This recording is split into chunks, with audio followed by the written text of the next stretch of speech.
Se você não ouviu a primeira parte da minha história, você deveria ver a primeira parte. Bom, ela tá na descrição. Para aqueles de vocês que já estão cientes do que está acontecendo, deixe-me continuar. Quando a minha mulher, Natalie, finalmente voltou, ela entrou chorando e não parava.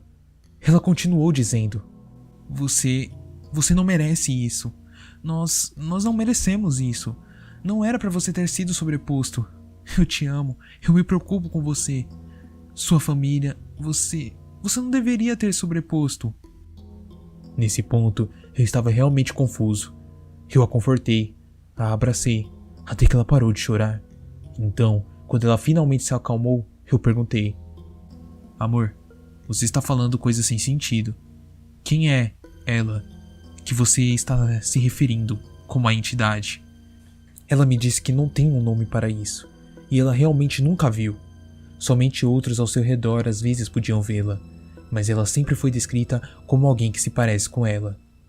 O mesmo sorriso radiante e os mesmos olhos verdes bonitos. Mas quando você gritou no telefone mais cedo, você sabia o que eu estava vendo, não sabia? Como?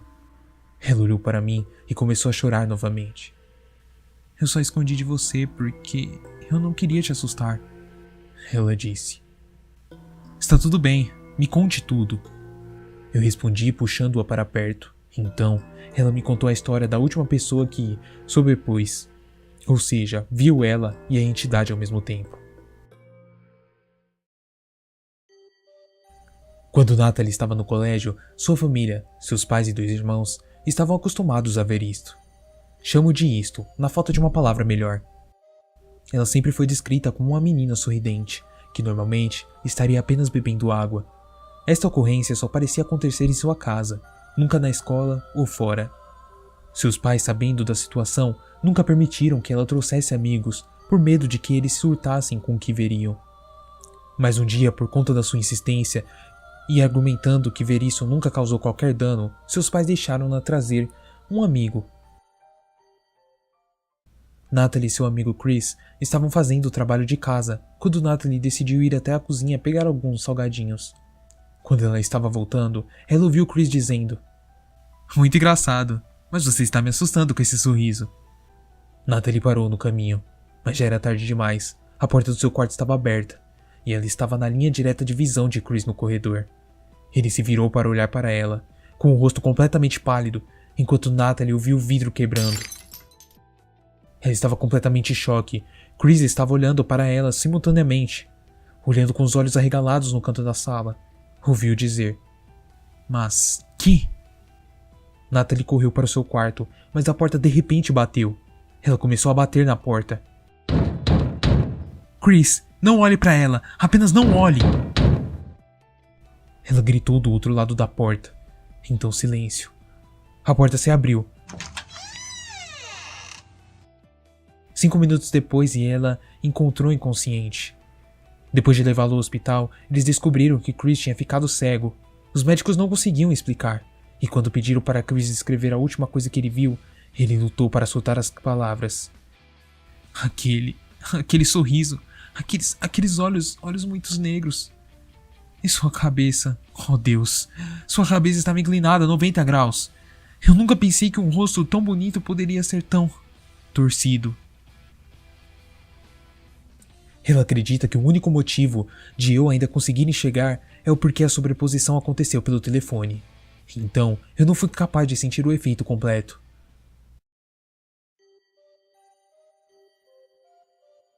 O que quer que isso signifique, eu fiquei surpreso que a outra sobreposição não tenha ocorrido ao longe de sua vida. Foi quando Natalie me disse que eles disseram que ela era bem inofensiva e não teria atividades como sobrepor. Então, eu perguntei quem são esses eles que ela estava acabando de mencionar. Bem, quando eu era uma menina, meus bisavós sabiam algo sobre isso. Eles ficaram muito surpresos, mas aparentemente isso já tinha acontecido uma vez na família. Então, ficou claro, nós precisávamos ver a sua bisavó, a única que restava que poderia nos dar algumas respostas. Natalie ligou para sua mãe e foi dito que não tinha contato com a sua bisavó nos últimos 2 anos, desde que seu marido morreu. Ela ficou deprimida e pediu para não ser contatada e rompeu todos os laços. Ela morava sozinha fora do país, isolada do resto do mundo. Eram 3 horas de viagem, por isso decidimos tentar descansar um pouco antes da nossa viagem no dia seguinte. Mal conseguimos algumas horas de sono. Minha esposa acordou eu de manhã, dizendo: "Café da manhã, está pronto." Quando desci as escadas, notei que nós dois devemos ter perdido nossos despertadores, visto que já eram 11 horas. A primeira coisa que verifiquei quando acordei foi a cama, para me certificar de que eu não estava vendo aquilo. Vocês sabem o que eu quero dizer quando eu falo aquilo. Quando eu finalmente desci, eu quase caí para trás quando vi minha esposa bebendo um copo de suco de laranja, de frente para a entrada da cozinha. "Não faça isso!" Eu bati. Ela veio correndo em minha direção. "Desculpe." Fui até lá e lhe dei um abraço. "Está tudo bem. Estamos ambos no limite. Vamos superar." Depois de um café da manhã, que nenhum de nós tinha o apetite, nós pegamos a estrada para encontrar algumas respostas. Enquanto nós estávamos dirigindo, minha esposa segurou minha mão. Eu me senti seguro mais uma vez. Era uma estranha sensação de segurança, porque mesmo depois daquele acontecimento louco, estava brilhante e ensolarado lá fora. Eu estava dirigindo pacificamente com a minha esposa. Ela sorriu para mim, eu sorri de volta, olhando para os seus belos olhos verdes, enquanto lutava internamente para tirar a imagem da entidade torcida da minha mente. Ficamos em silêncio por quase toda a nossa viagem, até que finalmente chegamos à casa. A casa ficava localizada no final de uma pequena estrada, uma estrada estreita de terra. Havia uma velha van estacionada, mas parecia que não tinha sido dirigida por semanas. A casa também parecia estar abandonada. Minha esposa estendeu a mão e eu a segurei. "Vamos esperar o melhor e ver o que encontramos", eu disse. Mas antes que eu pudesse abrir a porta, o meu celular tocou. No momento em que o primeiro som de toque quebrou o ar tranquilo, minha esposa apertou minha mão um pouco mais apertado. Ela estava no limite, eu diria. Eu olhei para ela, ela estava sorrindo ligeiramente. Peguei meu telefone e olhei para o identificador de chamadas. Lia-se Natalie. O aperto da mão que eu estava segurando começou a ficar mais apertado. De repente, tive a sensação de que eu não estava com a minha esposa. Peguei o telefone enquanto percebia que a pessoa na minha visão periférica estava mudando sua expressão. A respiração também ficou mais pesada, enquanto ouvi os pescoços começando a virar. Com um pouco de coragem que tinha restado, eu me virei, não me atrevendo a ver o rosto torcido. "Não sou eu!" Natalie gritou ao telefone. No instante em que sua voz atingiu meu ouvido, eu vi um som de vidro quebrando e uma queimação na minha mão, que durou uma fração de segundos. Eu recuei na dor respondendo: "Eu sei. Eu acho que ela foi embora agora." Eu olhei para ver e com certeza ela não estava mais lá. Eu respirei. "Não desligue. Viemos até aqui. Precisamos continuar." No caminho para me encontrar, ela me explicou como quando ela acordou, ela estava aparentemente coberta debaixo da cama, como se alguém tivesse a empurrado para fora e a deslizado sobre a cama. Quando ela acordou e percebeu que eu não estava lá, ela sabia que algo estava acontecendo e ligou imediatamente. Nesse ponto, eu estava pirando. Muitas perguntas passavam em minha mente. Aquilo falou, aquilo agiu como minha esposa, como ela estava segurando minha mão, como no mundo isso foi parar fora da casa. Mais importante ainda, como é que eu diferencio a minha mulher dessa coisa? Foi quando me lembrei da dor aguda e olhei para a minha mão. Havia uma palavra escrita. Estava escrito "sortudo", queimado em minha mão. Enquanto eu esperava pela minha esposa para continuar, eu comecei a pensar. A entidade disse: "Café da manhã pronto. E desculpe." E por que no mundo ela estava tomando suco de laranja? Está evoluindo? Está aprendendo a me enganar? Meu Deus, eu não sei mais de nada. Eu fiquei me perguntando por um longo tempo o que isso significa, até que minha esposa finalmente chegou, às 5 horas da tarde. Estava ficando escuro e eu queria encontrar um hotel e voltar amanhã, mas a minha esposa insistiu que pelo menos fôssemos ver se alguém ainda vivia na casa abandonada. Antes que ela saísse do carro, ela pegou um isqueiro que estava lá dentro e queimou a sua mão. Eu fiquei muito chateado quando ela fez isso, mas ela disse que poderia me ajudar a distingui-las. Neste ponto, qualquer ideia de racionalizar esse medo parecia ótimo. Fomos e batemos na porta, porque a campainha parecia estar quebrada. "Você ouviu isso?" Minha esposa olhou para mim apavorada. Ouvi o quê? Eu perguntei.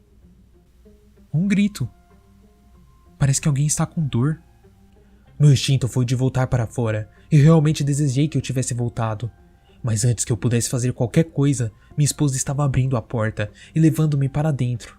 Eu segurei sua mão, batendo com o pé na porta. Eu estava muito familiarizado com os clássicos. Porta bate atrás de você em uma casa assustadora e ela não abre mais. Bom, entramos.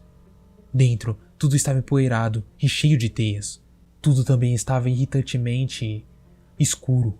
Quando os meus olhos se adaptaram à escuridão, notei que a casa estava completamente destruída, com símbolos estranhos riscados nas paredes e no mobiliário quebrado em um tom de vermelho. Só então a minha esposa começou a sentir a luz dirigida e começou a cair. Eu me sinto muito tonta. Ela murmurou. Eu imediatamente a peguei quando ela desmaiou. Então, para o meu horror, quando eu olhei para cima, a vi no corredor. Eu mal podia ver sua silhueta, mas seu dedo estava apontando para mim, com a cabeça inclinada naquele ângulo antinatural. Eu não tinha necessidade de ficar lá, até que eu vi o rosto de sua figura assustadora, e imediatamente me virei, enquanto arrastava minha esposa comigo. A porta atrás de nós se fechou, mas infelizmente, o meu pé estava na porta.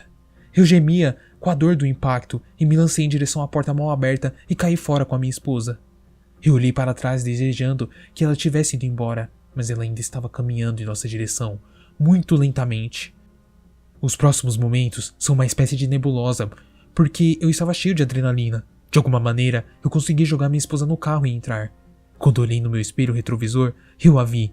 Sua boca agora estava bem cortada e ela gritava. Enquanto eu pisava no acelerador, eu ouvi um som que soou como janelas da casa se despedaçando. Eu dirigi meia hora até um pequeno hotel para alugar um quarto para a noite. Neste ponto, minha esposa estava dormindo e eu não tinha dormido nada. Não me atrevo a olhar para longe dela. E o que a mensagem na minha mão significa? É brincando comigo? Me dizendo que eu tinha sorte por minha esposa ter me ligado para me salvar? Devo ir para casa de novo com outra pessoa?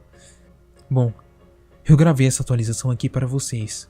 E daqui a pouco, ela vai estar acordada e nós vamos decidir qual é o nosso próximo passo. Bem, se quiser deixar sugestões, todas são bem-vindas.